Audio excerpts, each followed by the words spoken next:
Bonjour, nous sommes Blandine. Et Charlotte, et aujourd'hui nous allons vous présenter en quoi les écosystèmes de la Terre enrichissent-ils notre biodiversité. La biodiversité est la diversité des espèces vivantes, micro-organismes, végétaux, animaux présents dans un milieu. Pour mettre en œuvre notre projet, nous avons utilisé lors de nos expériences de la terre issue de notre potager. Cette terre est une terre végétale idéale pour le développement des végétaux.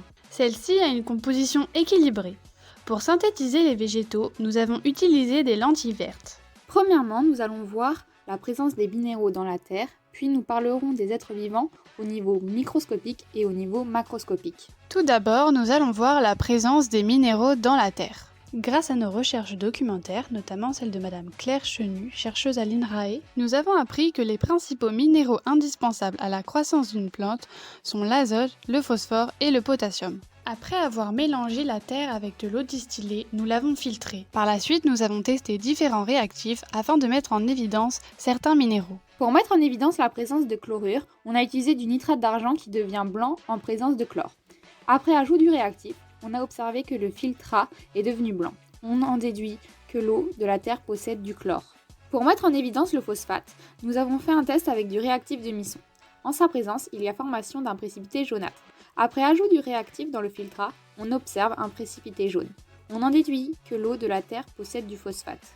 Par la suite, on a voulu savoir si les sels minéraux présents dans l'eau pouvaient permettre la croissance des végétaux. On a donc appauvri de la Terre en sels minéraux en la délavant avec de l'eau déminéralisée. Après plusieurs semaines, les lentilles n'avaient pas poussé dans la terre appauvrie en minéraux. Nous en avons donc conclu que les sels minéraux présents dans l'eau étaient essentiels au développement d'une plante. À présent, nous allons parler des êtres vivants au niveau microscopique. D'après des recherches documentaires sur le site de l'INRAE, nous avons appris que dans les sols, il existe une diversité d'espèces de bactéries extrêmement forte d'environ 1 million d'espèces par gramme de sol, comme Bacillus, Azotobacter, Pseudomonas, Azomonia. Elles agissent pour le développement de la plante. On a donc cherché les différentes caractéristiques des bactéries présentes dans la Terre. Nous avons donc réalisé une première suspension avec de la terre et de l'eau distillée stérile. Avec cette suspension, on a fait un isolement bactérien sur une gélose GTS. Après incubation à 20 degrés, on a pu réaliser le repiquage de 2 bactéries différentes. Évidemment, il y en avait bien plus. Par la suite, on a réalisé des colorations de grammes ainsi que des tests enzymatiques pour identifier 2 bactéries différentes. On a pu identifier que les bactéries présentes dans la terre pouvaient être des Bacillus oxydase plus, ce qui pourrait correspondre au Pseudomonas, ou des Bacillus catalase plus, ce qui pourrait correspondre au Bacillus. Cependant, il y a sûrement d'autres espèces que nous n'avons pas identifiées.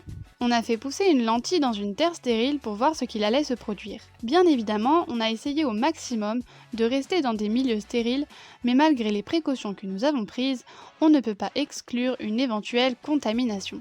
Après quelques semaines, nous avons observé que la lentille de ce pot n'a pas poussé, elle est morte. Donc on peut en conclure qu'une plante a besoin de bactéries pour pousser. Pour finir, nous allons parler des êtres vivants au niveau macroscopique. D'après des recherches documentaires, nous avons trouvé que la Terre était remplie d'insectes tels que des vers de terre, des lombrics et des cloportes, apportant de nombreux bénéfices. En effet, ils décomposent des déchets comme les cadavres d'animaux ou des végétaux et les transforment en matière organique assimilable par la plante. Le cloporte, un détrivore, joue ce rôle. De plus, ces déjections sont riches en azote, un des principaux minéraux indispensables à la croissance d'une plante. Mais ils peuvent également, comme le ver de terre, améliorer la structure de notre sol et donc sa porosité, c'est-à-dire d'avoir une terre bien aérée et fertile. Celui-ci permet également, en dévorant les végétaux en décomposition, de rejeter ces particules végétales et minérales appelées turicules, riches en phosphore, un des principaux minéraux indispensables à la croissance d'une plante. Nous avons voulu savoir si la présence d'insectes permettait une meilleure croissance de la plante. Pour cela, nous avons fait pousser une lentille dans une terre sans aucun insecte. Après plusieurs semaines, la lentille plantée dans une terre sans aucun insecte avait une différence de taille. Elle était moins grande par rapport à celle plantée dans une terre avec de nombreux insectes. On a donc pu en conclure que les insectes n'étaient pas essentiels, mais tout de même très importants à la croissance d'une plante. Pour répondre à la problématique, on peut dire que l'écosystème de la Terre enrichit notre biodiversité car il est composé d'une multitude de caractères qui lui permettent de faire pousser les végétaux.